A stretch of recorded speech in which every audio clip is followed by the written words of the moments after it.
the City of Franklin's Budget and Finance Committee meeting for Thursday, September the 9th. We will begin the meeting with a roll call vote. Alderman Speedy, are you here? Present. Alderman Shore, are you here? I'm present and voting. I just signed in. And Alderman Peterson, are you here? I'm present. And the chair is here. The Still second voting. item on the agenda is approval of minutes. Hope everyone's had a chance to read those. Any corrections, deletions? If not, I'll entertain a motion. Move for approval. Proper motion, is there a second? Second. Alderman Speedy, how do you vote? Yes. Alderman Shore, how do you vote? Yes. Alderman Peterson, how do you vote? Yes. And the chair votes yes. Next item on the agenda, consideration of draft ordinance 2021-41, an ordinance to amend the budget of the City of Franklin for fiscal year 2021-2022. Shows Eric, Christine, and Michael up. Michael, you're up, okay? Yes, sir. Good afternoon, members of the committee. Michael Walters-Young, Budget Strategic Innovation Manager. Ordinance 21-41 is our first ordinance to amend the fiscal 22 operating budget. There are two components to this ordinance. First is a series of actual budget amendments. I'll describe those in a moment. And then a second part, which is the lengthier part of the actual amendment in your packets, which are a series of minor staffing and organizational chart changes. The amendments themselves, and the bulk of my presentation will simply be to go through by fund the ups and downs, but they really fall into four categories and camps. The first are revenue modifications. There's a series of small changes in virtually every fund that we're looking at as we've begun the fiscal year and as we've ended the last that we feel comfortable making or are prudent and logical to make.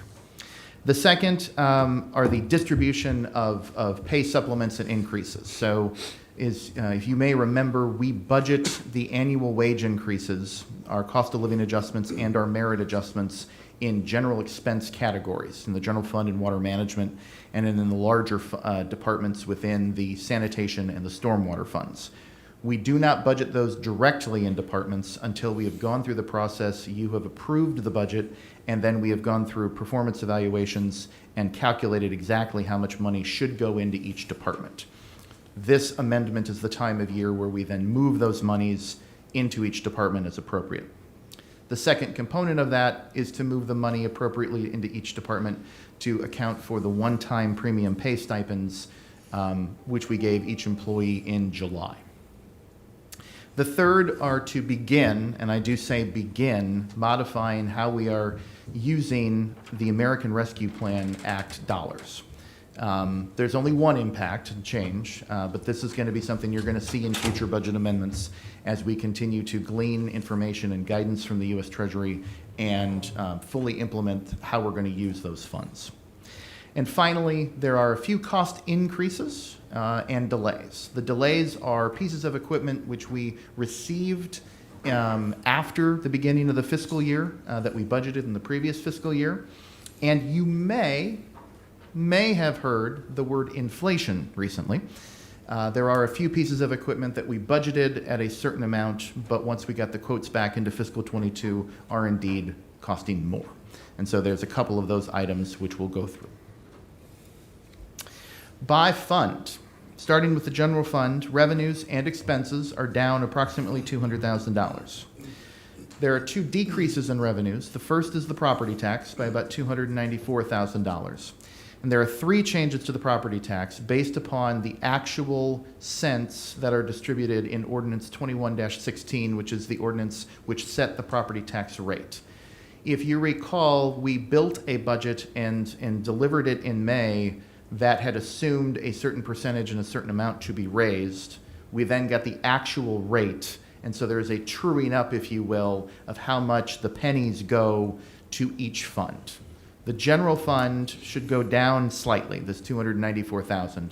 You'll see later on that there's a slight increase in debt service, under $5,000, but a larger increase of about $250,000 to the state street aid fund. Second is an increase in the local option sales tax of approximately $500,000. This is to account, and Mike will explain later on as we get into year-end preliminary numbers. Simply, the local option sales tax is performing better than we had originally anticipated. This $500,000 increase is representative of the additional 0.5% that was going to Williamson County, which is now coming back to us, beginning in April of last fiscal year. We had made the assumption when building the fiscal 22 budget that that would be roughly $600,000 a year. It's actually closer to $700,000 a year. And so we are taking about an additional a month. Thank you. Sorry.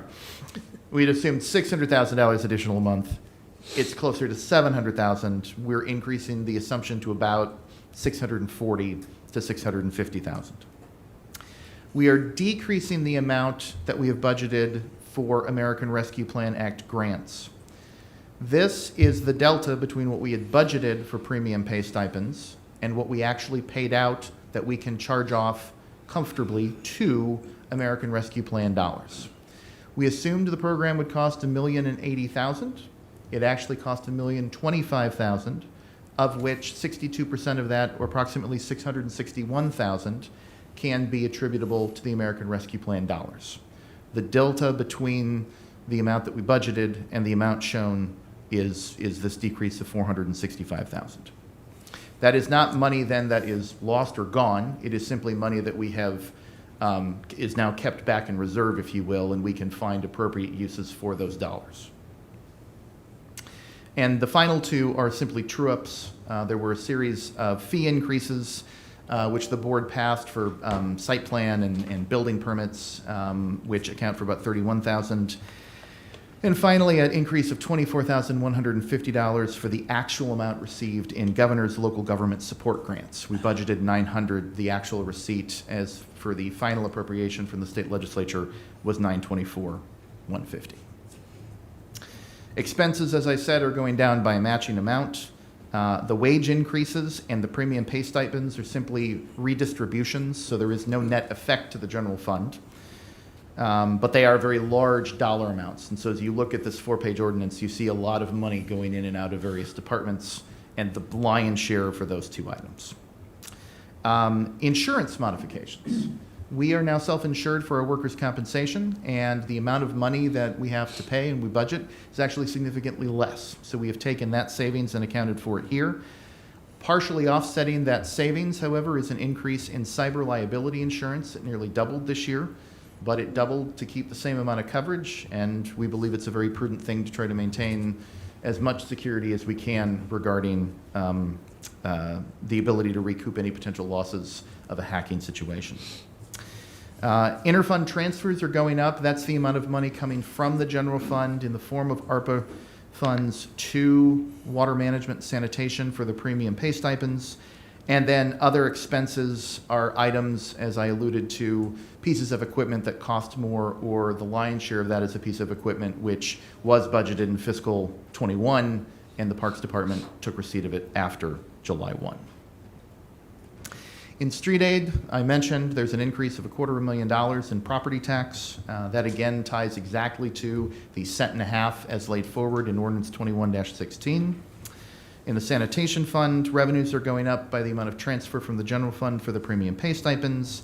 Expenses are going up for a variety of factors. The lion's share of that is the cost increases.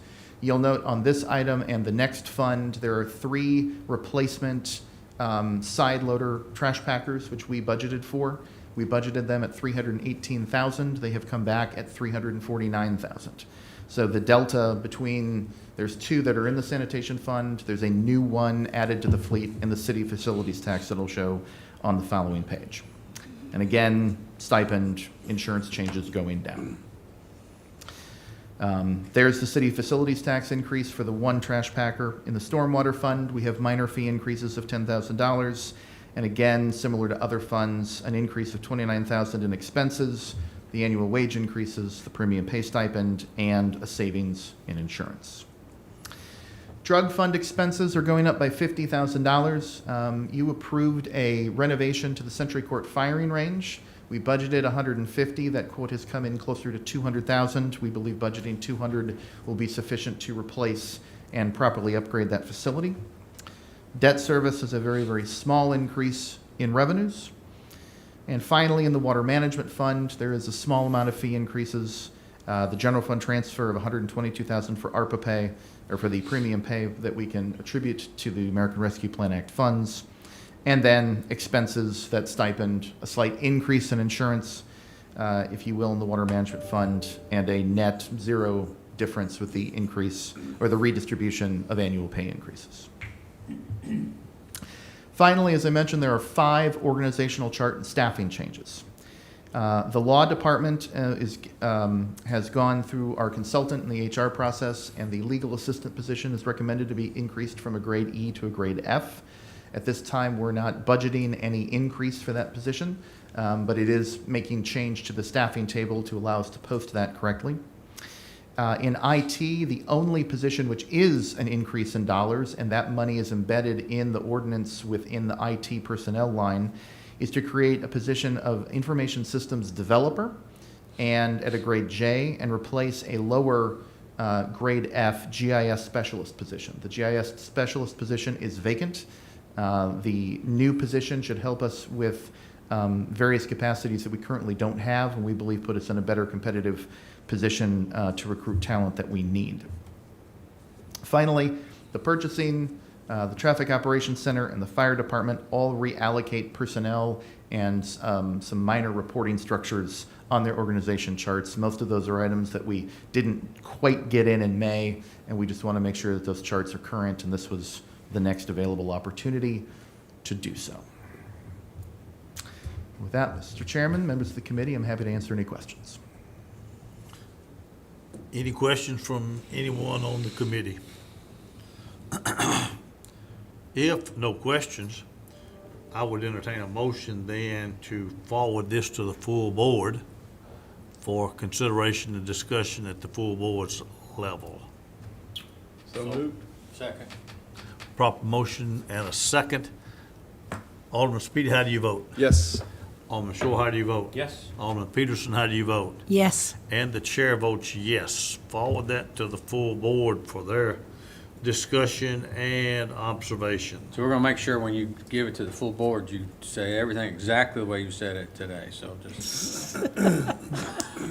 Don't tempt me. Add a little bit to it. Yeah, this is just the warm-up.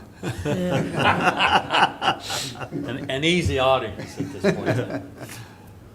Let's go to item 3 then, report on the issuance of the $10,660,000 Series 2021 Water and Sewer Revenue Bonds and the $19,500,000 State Revolving Fund Loan 2021 for the purpose of financing in part the upgrade and expansion to the wastewater treatment plant. Christine, yes. Thank you, Chairman Barnhill.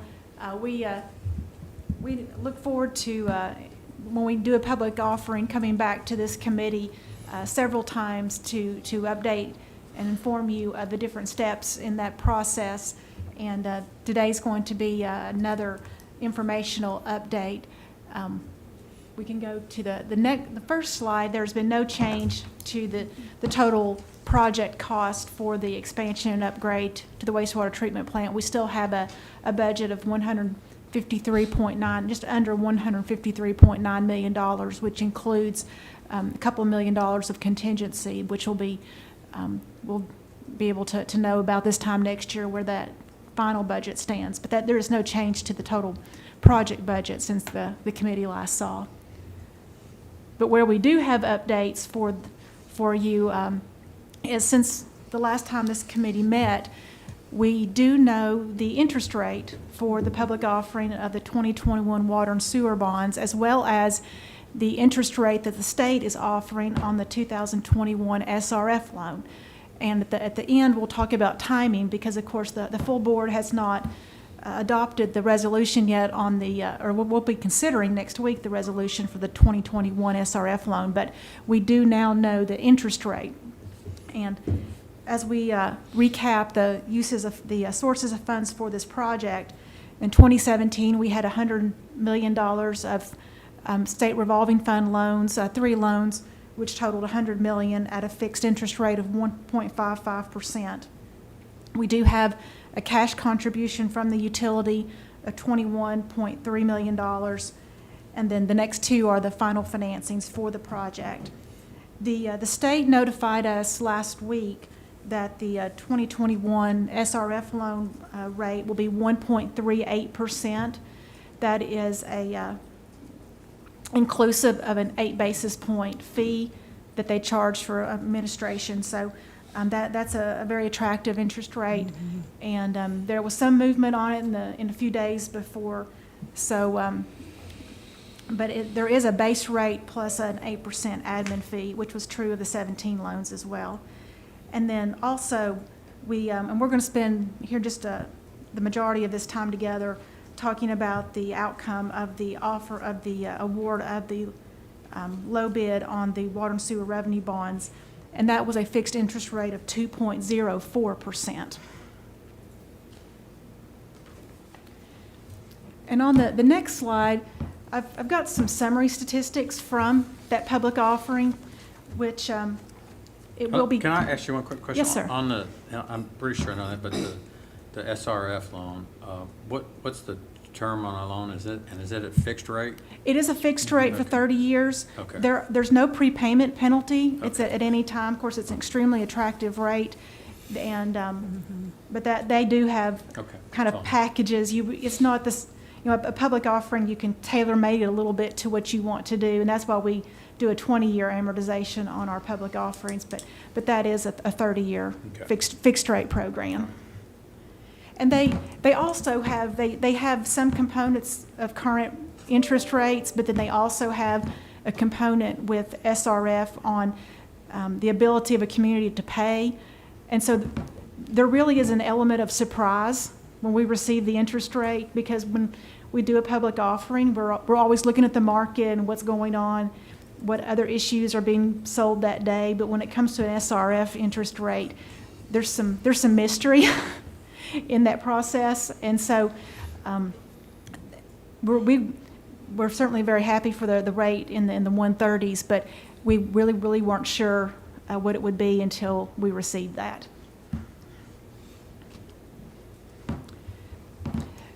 And so what we wanted to come back and update you on with a little bit of detail is the outcome of the award of the public offering for the 2021 water and sewer revenue bonds.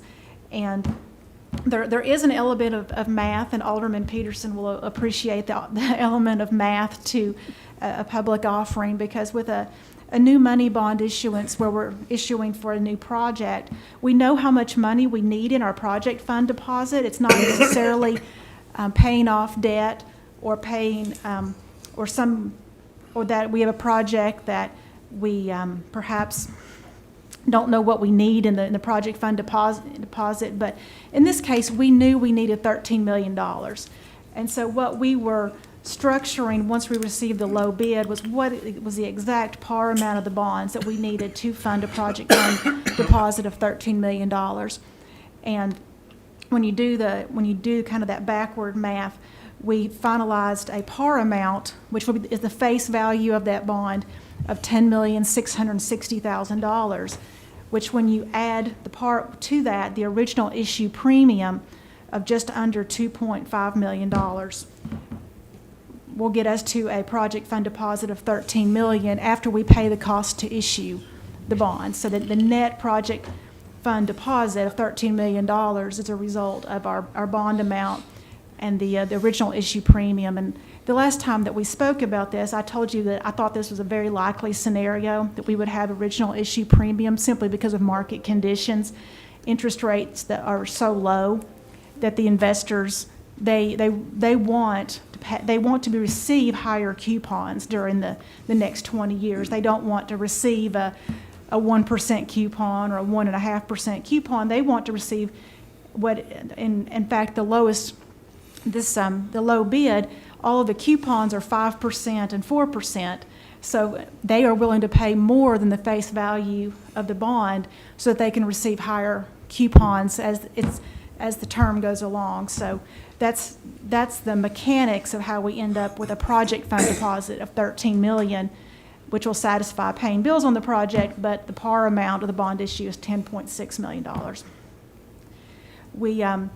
We were very pleased with the true interest cost of 2.04%. That was the lowest interest rate of the 8 bids that we received, and that once we confirm that is the case of the lowest interest rate, then we recommend to Mayor Moore to accept the low bid that was provided by Morgan Stanley.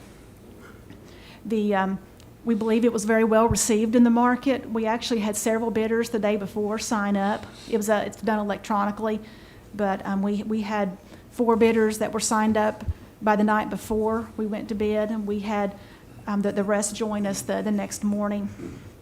What was And, the range of the interest rate quotes? It was pretty. The spread was pretty close. It was up to 7 basis points. Oh. So it was truly a very competitive process. No one just jumped in, and everyone was interested in it that put the pencil to the paper on this issue. So you had 7 or 8 bids We had within 8. 7 basis points? Yes.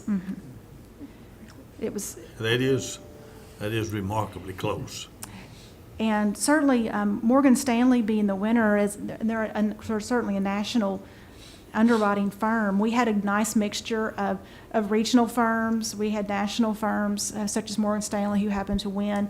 We had a couple of what I would call maybe more boutique firms, in fact, one that we had to look up because none of us were familiar with them, but they provided a qualifying bid. So I do think the AA2 rating, the new rating that we have received, probably got some looks because it was very high-rated revenue bond paper, and Tennessee doesn't have a lot of new issuance right now. So the Franklin name combined with a higher rating, we believe it was very well received. It was certainly a competitive process.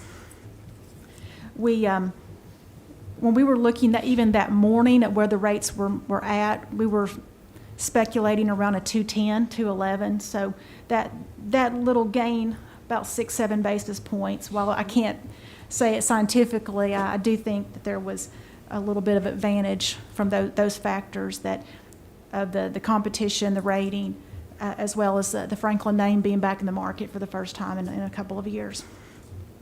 It is a 20-year maturity, and it's level debt service, so it jumps around the $800,000 mark with the maximum annual debt service of $802,000, and the average annual debt service just right under $800,000. Are there any other questions about the specifics? It's a fixed rate bond issue with a 10-year call date, so it can be refinanced one more time once we get within 90 days of that 10-year call for no penalty. So we certainly, maybe one day we'll have our one advanced refunding back, but for right now we don't, and we'll plan on most likely refinancing that in 10 years.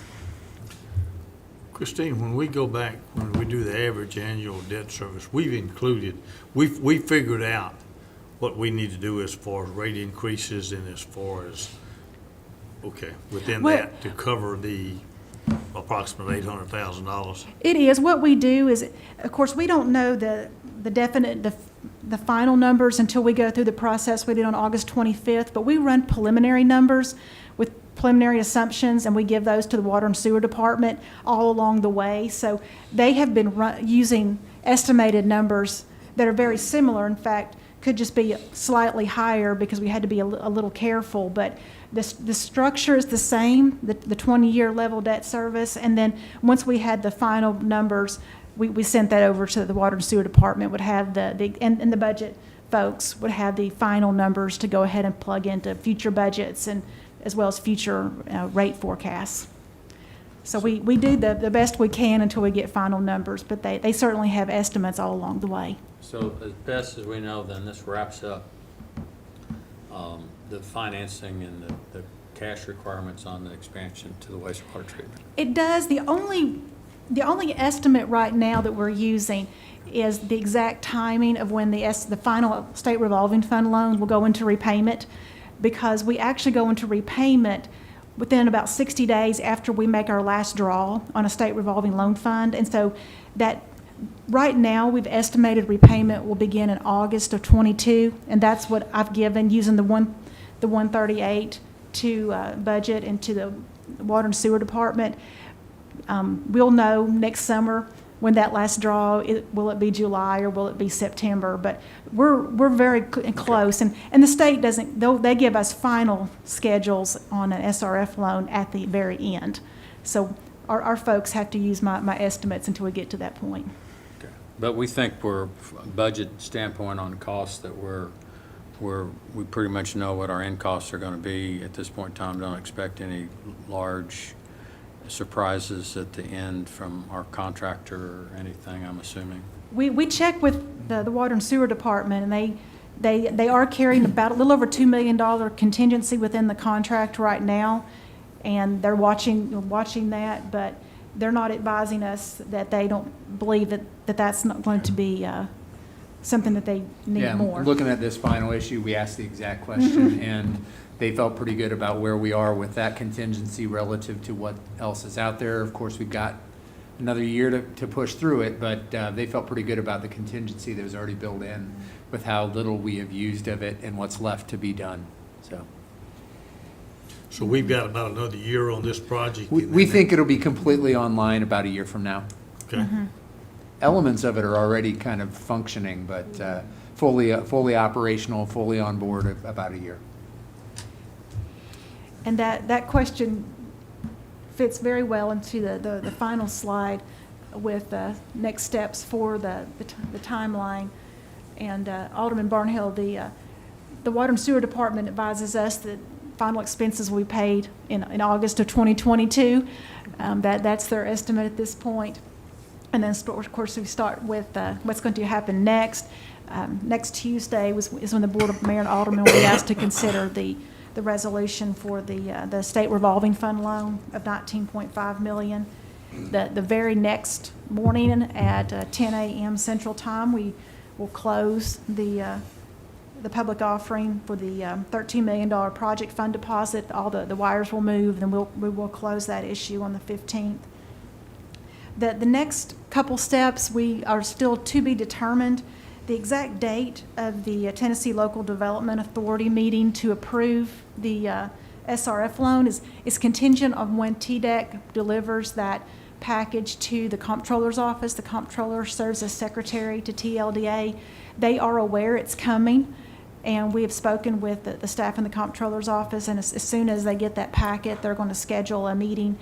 But the earliest would probably be the second half of October. It might go into November, but they are already making calls to TDEC based off of the timing that we've advised them. So we do anticipate a meeting in that time frame of second half of October, perhaps into early November, which would allow for the first draw of funds on the SRF loan early calendar year 22. And we will be through spending the $13 million by the end of this calendar year. So that timing is pretty opportune. We may have to float a couple of months, but the timing will work out well. Well, with that, are there any questions? That was the update I had prepared. I've got a quick question, if I could, just in case we have to float those last payments ourselves, that we make provisions to be able to reimburse ourselves from the proceeds when we pass the appropriate resolution. Well, for the water and sewer revenue bond, we actually are reimbursing ourselves $1.9 million, and that is going to be disclosed in the closing documents next week. And the board approved that intent to reimburse on the revenue bonds back at the end of April of this year. April 27th, you approved allowing reimbursement. So that will be, that's going to be occurring next week with the closing. Now, on the SRF loan, it is a little bit different. We did get written confirmation from SRF staff that we would be able to reimburse ourselves if we do need to float until the first draw comes in early in the next calendar year. So there is not a separate intent resolution for SRF loans the way there is for a tax-exempt public offering. Any additional questions on the $10.6 million bond or the $19,500,000 on the state revolving fund loan? If not, Ann? Is this just for information, not? Yes, Yeah, ma'am. Yeah, just information, yeah.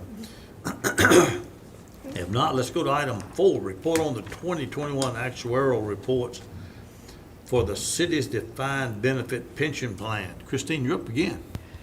I am, and this is a report that I know the committee looks forward to every year is a summary of actuary reports. And while it's not on the surface a very exciting topic, it certainly is a very important and timely topic. And at our pension committee back at the end of August, our actuary Finley Kevin Sullivan with Finley came in and gave a more detailed presentation about their report on the closed pension plan. But what I like to do for this committee every year is do a little bit of a summary comparing our two defined benefit pension plans and their actuarial reports. Put them side by side, let you see some major indicators for the two plans. Certainly, the two pension plans which we operate are at different points in a life cycle, but we do like to bring you that here in the fall. Not only do we use these two reports, we use them in a couple of ways. First of all, we use the preliminary numbers to prepare our annual budget. So we've already incorporated these reports into the fiscal 22 budget that was brought to you back in May for consideration. But once we get the final reports, we do have to incorporate these in our financial disclosures and our annual financial report that this committee will be receiving 1st of December when Crossland comes to give their report. And then certainly we publish our annual report thereafter. So those are the two disclosure and public ways that we use our actuary reports for our defined benefit pensions. And this is the, if you do have familiarity or recall, this is the format that I've put these in for the last couple of years, and it's in a table form. It may not be as easy to see on the screen, but to highlight some of the, thank you, Michael, some of the high points. Our closed single employer plan was effective. It was established May of 1971, and it was closed to new hires at the end of 2016. Whereas our what we call our open Tennessee Consolidated Retirement System plan, while the state plan, the state program became the consolidated program over 50 years ago, it was a consolidation of several smaller retirement plans. We opened our plan up on January 1st of 2017 to new hires. And we do have a 5-year vesting period for that open TCRS plan. And we here at the start of the new year, we'll be having our first employees become vested unless they brought credit with them from another TCRS employer. So that is approaching us at the 1st of January, that our first vested employees, with the exception of several folks who did bring prior service with them. The date of the valuation of the two reports, it is different. That's why I do like to highlight that our single employer closed plan is based on a calendar year, whereas the state plan is based on the state's fiscal year, which is a June 30 end date. So the measurement dates of the investments are different dates, and certainly when we have some volatility in investment returns, and since the state, of course, they now manage our investments for us on the closed plan, the same full-time staff that manages the large TCRS pool manages our investments on our closed plan.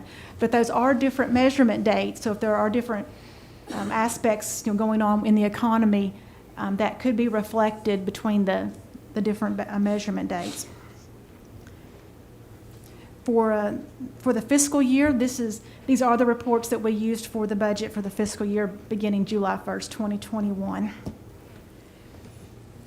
The interest rate assumption for both of these reports, it is slightly different, and it's been slightly different for quite a while. I think for a number of years. The state, the TCRS plan, their interest rate assumption is based off of what is approved by the TCRS board, and it has been 7.25% for several years now. We are slightly below that at 7.10% for this report, and we will have one more decrease in that rate that's already been approved by the Board of Mayor and Aldermen. We'll go down to 7% for next year. There was a 5-year plan to decrease that rate by 10 basis points, and we will be at 7% next year. And that is important to, I believe, for the committee to be aware, because there is state law that says that a single employer plan cannot be greater than 50 basis points, 0.5% higher than TCRS. Certainly, we are below TCRS, but if the TCRS board changes their rate, we always need to be aware of where we sit in comparison to be in compliance. So if, certainly if they decided to, yes, sir. Is there a rule on the flip side, we can only be 50 basis points less than them, or we could be a full 100 basis points? Well, the rule, the state law just says that you, I see where you're I going. would argue that with Would you have to be 10-year within treasuries 50? at 1.2, that we should probably continue that trend.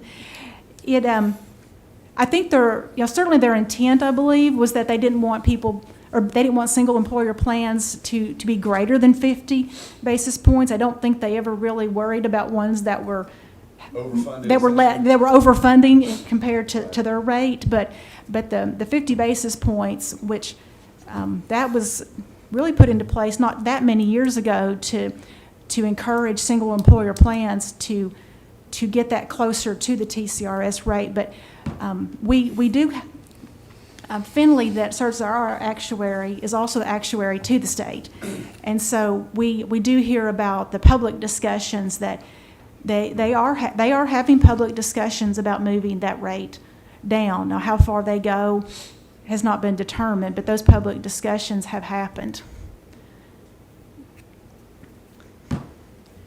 But that's a point we'll take, and certainly, this would be a good place to point out that when you reduce that discount rate, there is a cash cost to reducing that interest rate, because you increase what your required contribution. And for this year, on our closed plan, reducing by 10 basis points cost us about $200,000 in the budget. So when the city administrator presented his budget to you, that included about $200,000 that was required because of reducing that discount rate another 10% or 10 basis points. But the committee decided several years ago that 7.5% or whatever was probably not achievable long-term. And that's the reason that we looked at that at 10 basis points per year for the next 5 years, and that's how it's down to 7.1.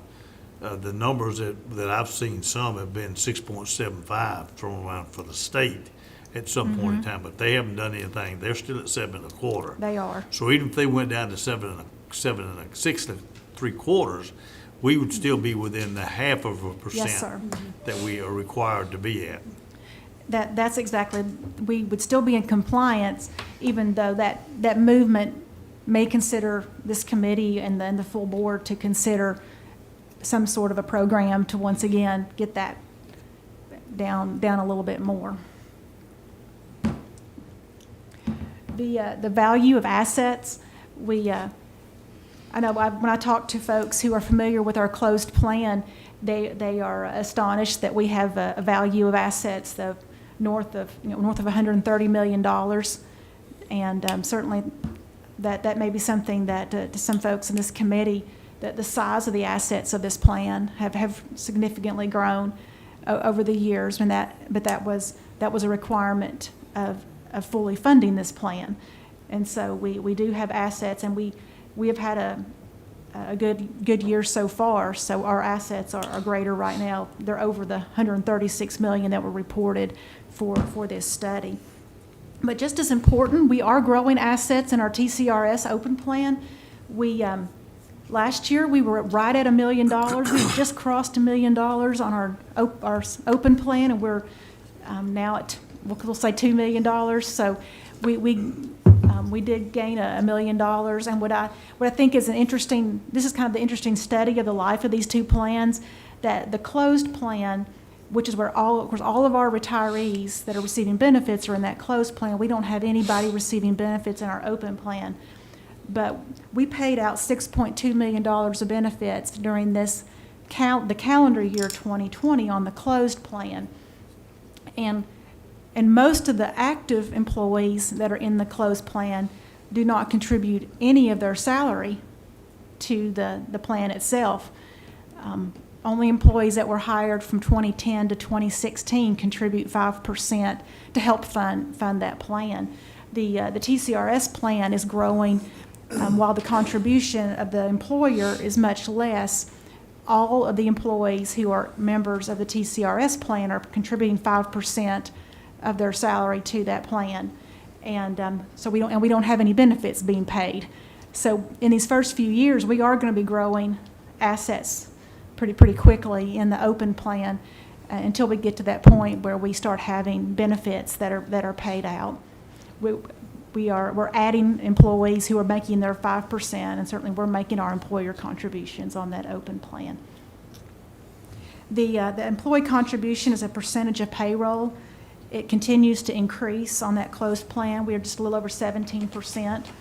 That's a function, certainly wages are going up a little bit, but we have less active employees in that plan. And so the actuarial the funded contribution of $5.1 million, that ratio of the employer contribution as a percentage of payroll is spread over fewer active employees, whereas in the open plan, for this valuation, we had 190 active employees. I asked our HR department how many we had as of this morning, because that number changes all the time as we hire employees, and we're up to 208 active employees in our TCRS plan.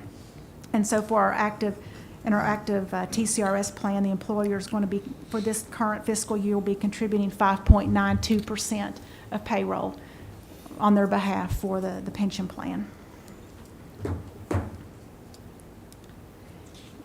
The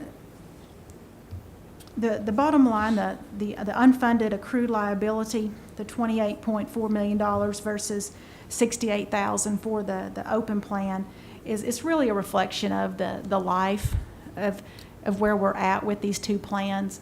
The closed plan will be with us for a long time. We still have active employees. We have people who started their careers in 15 and 16, and hopefully will be with us a long time and live long, happy, and healthy retirements. So it may not be myself or it be someone else who'll be actually the person that closes and turns off the lights with this plan one day. But certainly the metrics of the closed plan, we will one day have all retirees in the plan and all active employees in the open TCRS plan. And I will, it may sound like a little bit of a warning, but it's not really meant to be that. But certainly there are other cities and counties in Tennessee who have been in TCRS in this very same pension plan for a long time, 40 or 50 years. And they also have 5% employee contributions. If they don't, it's a whole different, you don't even need to compare yourself to them. But if they do have employee contributions, you can look at where their employer contributions are when they are farther down the road. And I do think one day we will have an employer contribution of more like 11% or so in the open plan. When we get to that point where we have more retirees, we're paying benefits out of that plan, we have more people who have had a career with us and are now supervisors and managers, and their salaries are not entry level anymore. So we will probably, we will most likely have a larger employer contribution, but that is something that it's a manageable employer contribution over time, and it's something that that's part of being a mature pension plan when there is sharing between the employee and the employer. So, Mr. Chairman, if I could say something, TCRS is one of the very best well-funded state retirement plans in the U.S., maybe even the best. And as a person who has been on that plan for many years, I really appreciated that. But as I say, I have read over the years that they have been some of the best funded. And you know, there are some other places that are really have done very poor funding. I mean, when I say other places, I mean other states and other cities that have really these great funding deficits and everything. But TCRS is well known. Well, I was looking something the other day, Alderman Peterson, that based on 2019 funding rates for state pension plans, TCRS was, this one place that did the study was ranked 5th. Okay. At 91%. Number one, I believe, was South Dakota at 99%, but I'm sure our plan's a lot bigger plan than state in South Dakota probably is. Certainly because so many of our political subdivisions, as well as all the school teachers and higher education, are part of this TCRS plan. But you're correct. We have neighbors to us. We have Yes. our northern neighbor, Kentucky. Yeah. In 2019, I know was below 40% Gee. funded. And they were in the bottom 10 compared to we were in the top 5. So it really takes a lot of for a legislature and local officials to fund the annual contributions fully. It takes a measure of discipline that the local governments in Tennessee and the state have done for a very long time to keep the TCRS plans in the shape they're in. Well, that's my summary. I certainly provided as attachments some more documentation, but if there are any questions or comments, I'd be glad to address those. Any questions or comments on the pension plan? Yes, Mayor. If I could, just refresh my memory as far as the percentage of employee contribution rate as a percentage of payroll. What would we normally expect if we combine both the open plan and the closed plan? It looks, it's adding 17.28 and 5.92. Was it 23 or something like that?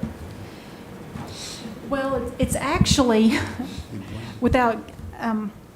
That's not really how we would do the math, because it would really be blending to look at, rather than adding the percentages, we'd be blending a ratio from the 190 employees that in the report were listed as TCRS versus the salaries of the ones who were in. The average salaries in the closed plan are on average a little higher because those folks have been in this career path longer.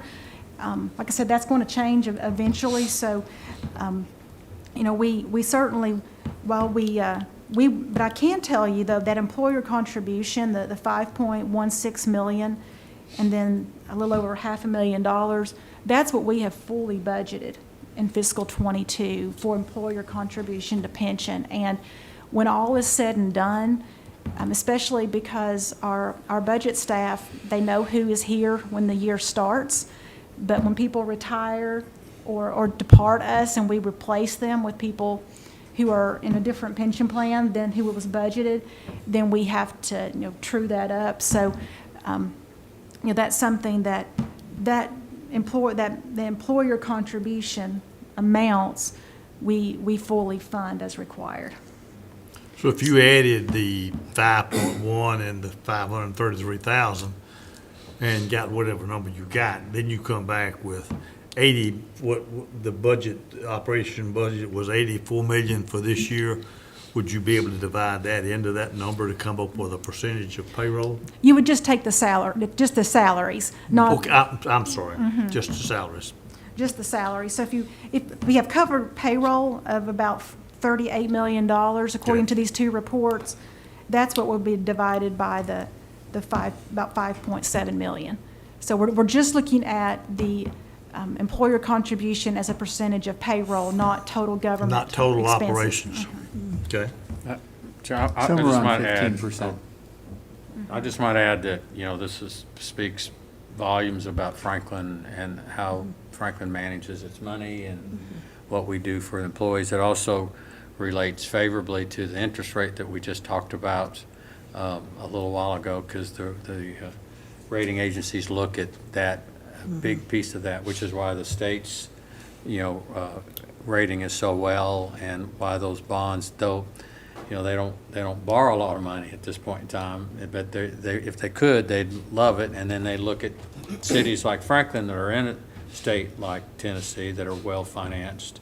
And I think all that adds to the fact we had 8 people that bid on our, and it's a small loan that we got, actually. So I think it speaks highly for the state, and more specifically the city of Franklin. So y'all, Eric and the board, before I got on, have done a great job doing that. So it's a good thing for the people that work here and live here, for sure.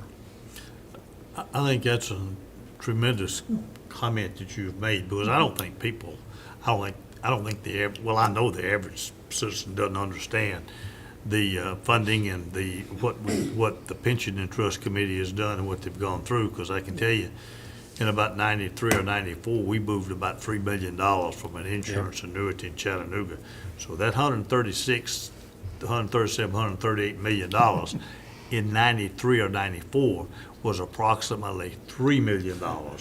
So that's the route that we've gone from that particular time frame to this particular time frame now. So My investments haven't done that well at all. I must be doing something wrong. I don't know what it is. And I'm also a beneficiary of TCRS. I have a full 8 years with the state, so, I can buy a couple bags of groceries every month. better not being able to buy a couple of bags of groceries. Yeah, just to piggyback what John was saying, I think what Christine said, you guys are watching it, but I think if TCRS does reduce that rate, would it be the pension committee or the budget finance would say, hey, we need to maybe continue at 10 basis points over 5 years? Be the pension Again, committee what would John was saying, recommend. that Pension gets our committee AAA rating. recommending to the board, really. Yeah. Yeah, I mean, because like Michael Water just said that would it cost us an additional 200,000 because of the 10 basis points, but that's a drop in the bucket when we go out to get these bonds for infrastructure. Yeah. Yep. Any other questions of Christine on the pension plan, the actuarial report? If not, let's go to item 5, which is the monthly report for September 2021. Mike Lowe, you're up. And I see somebody sitting on the back row back there that's just dying to come up here and contribute, I'm sure. Good afternoon. That person you're speaking about, Margaret Wilson, is the one that prepared this monthly report for us. And what I would like to do is, although monthly reports are usually the last item that we present, we did actually move it ahead of the quarterly report so that there would be more time for discussion and questions on that year-end report. And on this monthly report, we would like to maybe highlight 5 items. The first one, if you look at Schedule 1, you'll see that the June 2021 local sales tax was the 3rd consecutive amount over $4 million. If you look at the entire 2020-21 year, the city actually had 4 months that were over $4 million when you include the month of December that included the holiday sales. The increased amounts that you see on this report from April through June included the city receiving its portion of the 0.5% additional local sales tax rate. And just to see how the bottom line was, we ended the year with an increase over last year of local sales tax of 18.5%. On building permits in Schedule 2, we noticed that we are actually under last year and under budget to begin the year when we look at this very first month. And then when we looked at other development fees, we noticed that road impact fees on Schedule 3, facilities taxes on Schedule 4, and county facilities tax on Schedule 5 are all above last year and budget. So what we're going to do is, over these next few months, is monitor the building permit revenue just to kind of get an idea of how come it seems to be going in one direction with the other development fee revenues in another direction. From Schedule 6, fuel taxes for most of the year had actually been less than last year as they were being compared to pre-pandemic months. If you look at the months of April through June, where there was more travel, the outcome actually shifted from less than last year to more than last year, ending almost 2% higher. Hotel motel taxes on Schedule 7 were also less compared to the pre-pandemic months. And then although April through June were significantly higher, the revenue finished less than last year by 18%. And the last item, from Schedule 8, the Conference Center had a loss of $15,000 in July after having a small surplus in the month of June. Did the committee have any questions about the monthly reports outside of these items?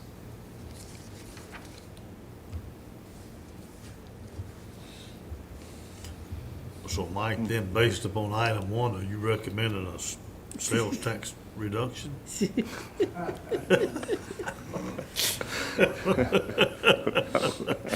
Is this a public meeting? For those viewers, ignore that statement. As public as you can get. Maybe now. Any questions?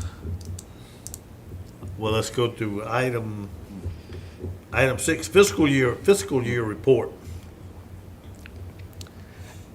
The Finance Department, as required by state law, closed the books of the city on August 31st and provided those results to our external auditors, Crossland.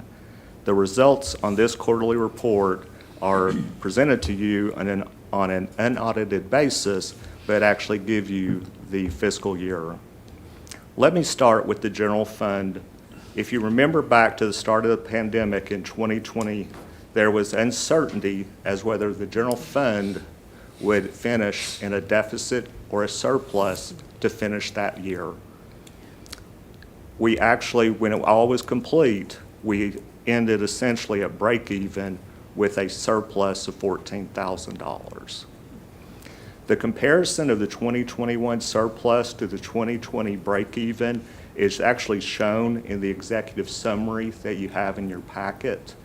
But the one thing that we did want to bring to the attention of the committee is how the surplus that you see actually evolved over the 4 quarters.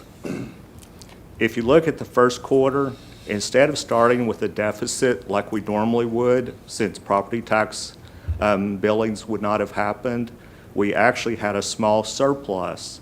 This was primarily the result of 2 one-time COVID-related grants for almost $3 million. One was a direct appropriation grant from the state of $1.8 million that had no expenditure requirement, and another of $1.1 million from the CARES Act for COVID expenditures that we had in 2020. Also, the 2021 budget was developed during the start of the pandemic and approved with several cost containment provisions due to the uncertainty. Then when we got to the second quarter, we saw the surplus move to over $6 million as property tax billings were 8.5% higher than 2020. And also we saw year-to-date costs were $3 million less than 2020. When we saw the third quarter report, the surplus had moved on to over $10 million as we had $5 million more in year-to-date revenue and $5 million less in year-to-date expenses. Now, as we look at this last quarter, we do, as we saw in the monthly reports, we had all 3 months of local sales tax with over $4 million. Although we had an additional $1 million pension contribution to the closed pension fund and a third payroll that posted to the month of June, we actually ended with the largest one-year increase of general fund balance that we have had. Previously, the largest one-year surplus had been $6 million in 2018. Also, in the last quarter, we recorded the last haul income tax amount of about $750,000. That's my fault. It is. That's what the Improve Act was all about. I may continue unless there were questions about the general fund. In going to the street aid fund, it did have that 2% increase in fuel taxes that we talked about, and it did spend most of its budgeted paving funds. In sanitation, there was actually a transfer that had been budgeted in amendments for $750,000 to make sure that the fund could close the year with sufficient fund balance in cash. We actually had to transfer the entire amount so that it could have sufficient cash, because the state has come up now with a criteria of having 10% of fund balance and cash in there, of 10% of expenditures. So that amount allowed us to get to that threshold. Although there was less collected compared to last year, road impact, facilities tax, and county's facilities tax all went up in fund balance. Hotel motel fund balance decreased, as we had been seeing, by $1.5 million. A decrease was anticipated because of the less hotel motel taxes and a net loss at the conference center of $300,000. In debt service, there is a $900,000 fund balance that is available to be budgeted toward debt service. In the 2019 bonds fund, there is almost $15 million remaining to be spent by May of 2022. And then the last item, in water and sewer, most of the year, we actually show water and sewer like we do the other funds. But here, to be able to close the books, we actually convert it to a full accrual basis. And by doing that, we change all the capital expenses over to capital assets and then record depreciation as the expense. So those were, I guess, the kind of the run-through, the quarterly report.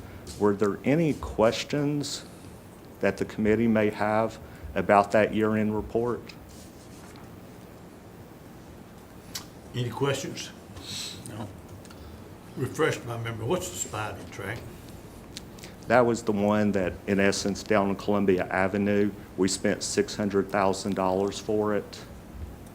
And then there was revenue of $600,000 to reimburse the city. It's one of the battlefield Yeah. reclamation project properties. Exactly. Okay. Yeah. Any other questions on that particular item?